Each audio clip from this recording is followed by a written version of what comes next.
Hi, I'm Steve Ledoux, Town Manager here in Acton, and right now we're going to be talking about Article 26, which will be on the annual town meeting warrant, and it involves the Senior Center. Town meeting will be starting April 4th at 7 p.m. at the Acton-Boxborough Regional School District Auditorium.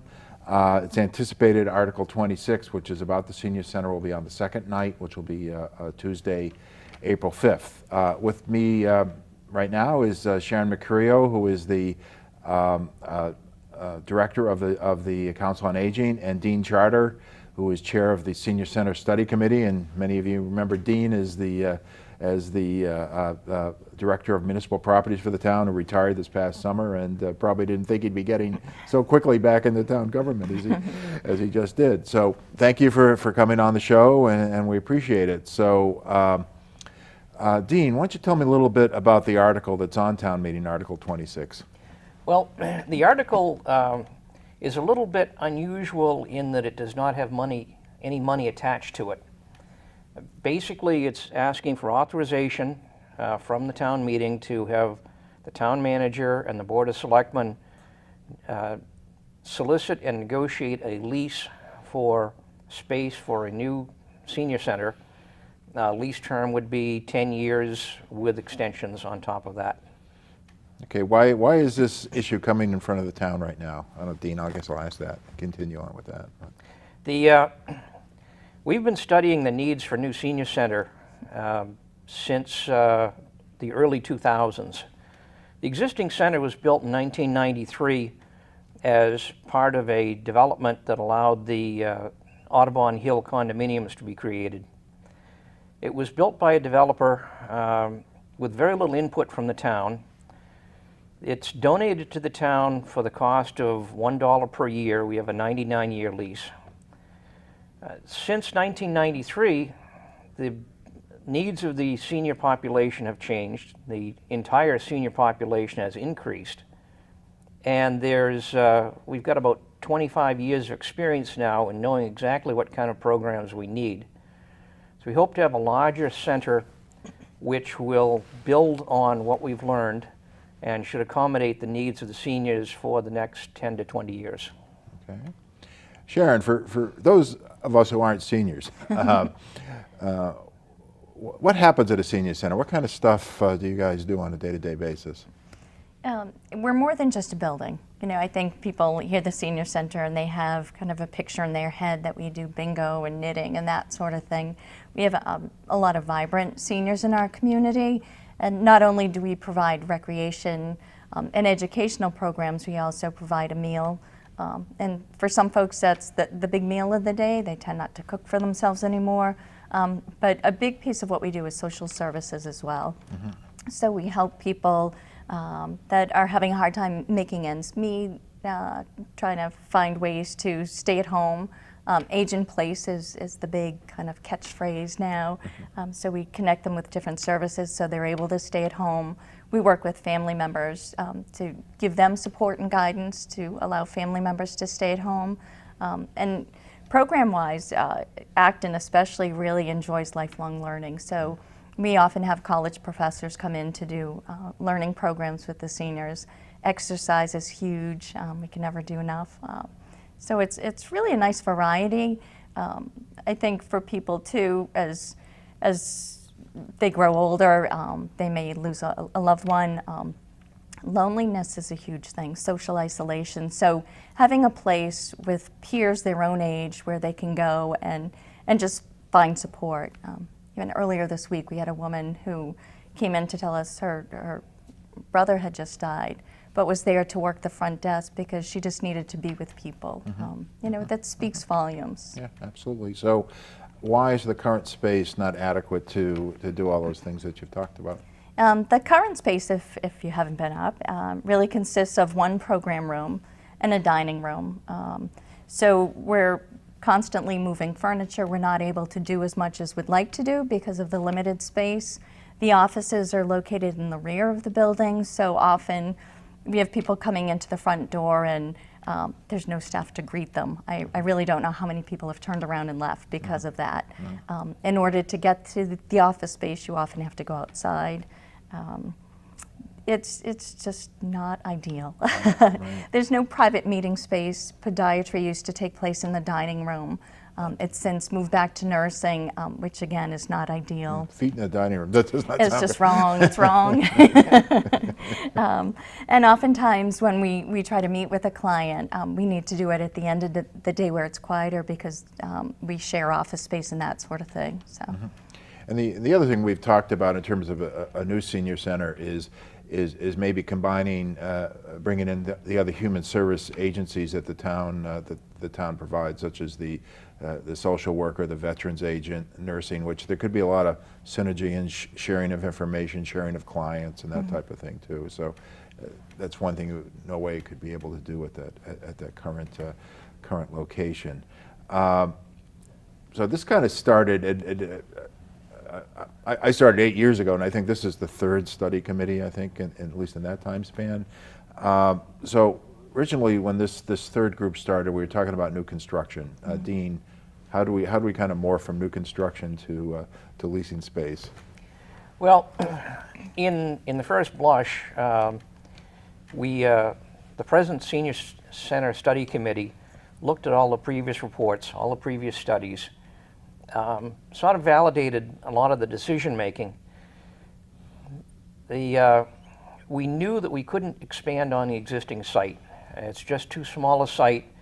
The lot size is too small. The topography is wrong. We need to have not only a new center, but about 100 parking spaces, which is just not possible at the top of the hill that we're on right now. We also, some time ago, looked at possibly leasing space. In one of the earlier studies, we also at least considered regionalization with another town, and none of those really resonated with anyone. So we started looking at new construction, building on some of the decisions made some years ago. We identified a couple of sites that looked favorable, and the one that looked the best actually is a parcel of land on Arlington Street in West Acton that had originally been purchased to build an elementary school. This came back into the town's fold with the full regionalization of the schools, so it was now available. It was a great site, in our opinion, with plenty of room for what we wanted to do, and geographically fairly centrally located. However, once we developed the plans a little bit more and did some more outreach, we ran into some pretty fierce opposition from some of the neighbors in the area. There was also some concerns raised that, gee, you build something, the town's going to own the building for 100 or 150 years, and 20 years down the road, is what you're building today going to be sufficient for what you're going to need in 20 years? So a combination of those two concerns, we just decided, well, maybe we should take a step back and look again at leasing possibilities. So the good thing about leasing a site is that there's not a huge amount of capital outlay on the part of the town. We'll have some years, 10 or 20 years, to develop the programs and really validate all of the projections that we've made on the growth of the elder population.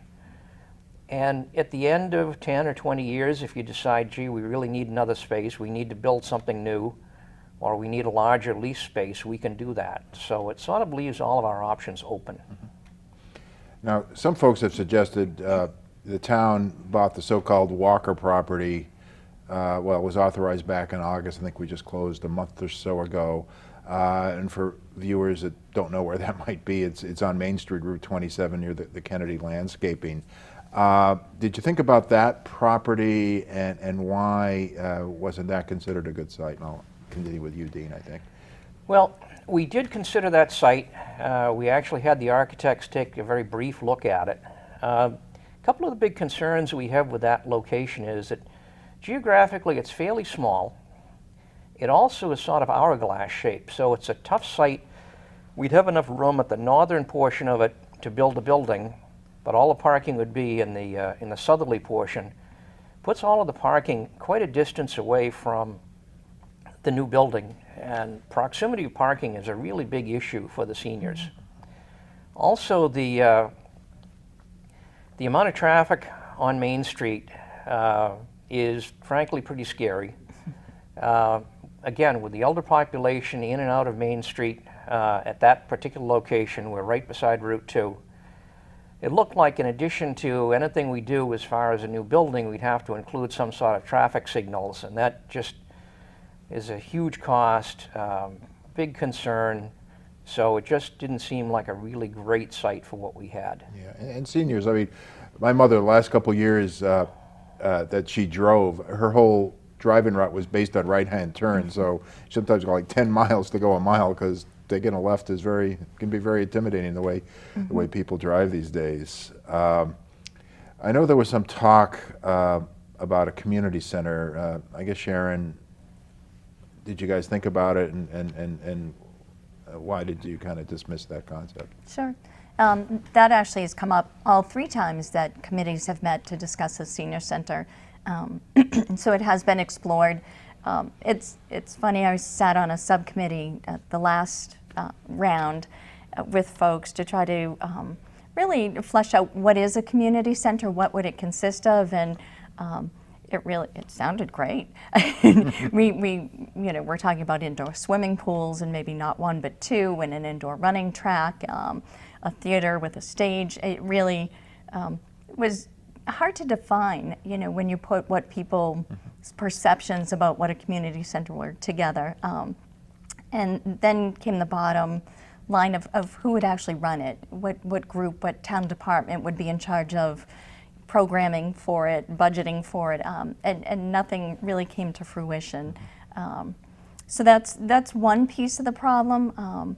Coming from the seniors' point of view, I feel strongly that seniors have a place for themselves. That they have their own very specific needs, and when we talk seniors, we talk anybody 60 and older, and right now the oldest person we have coming to the center is 104. So it's a huge age range that we're dealing with right now. And I think the people that come to the center enjoy it because they're able to be with peers, people with their own abilities and that sort of thing. We've discussed on all 3 iterations that the building could most definitely be used after hours for different groups, whoever they would be and who would staff them, that there is that ability. At this point, we do some intergenerational programs, and as the need or want for those increase, we can also accommodate those. So how many seniors do we have in town right now?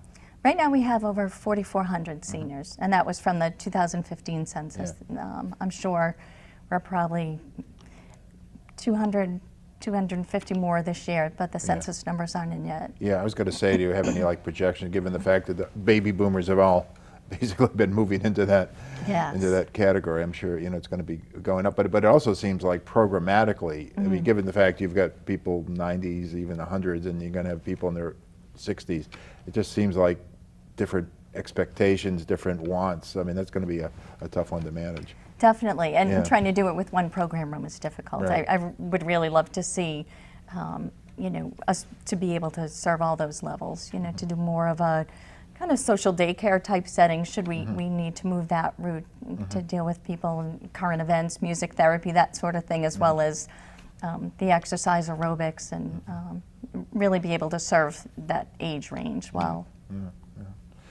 So Dean, do we have any idea, if we go into this lease how much it's going to cost us?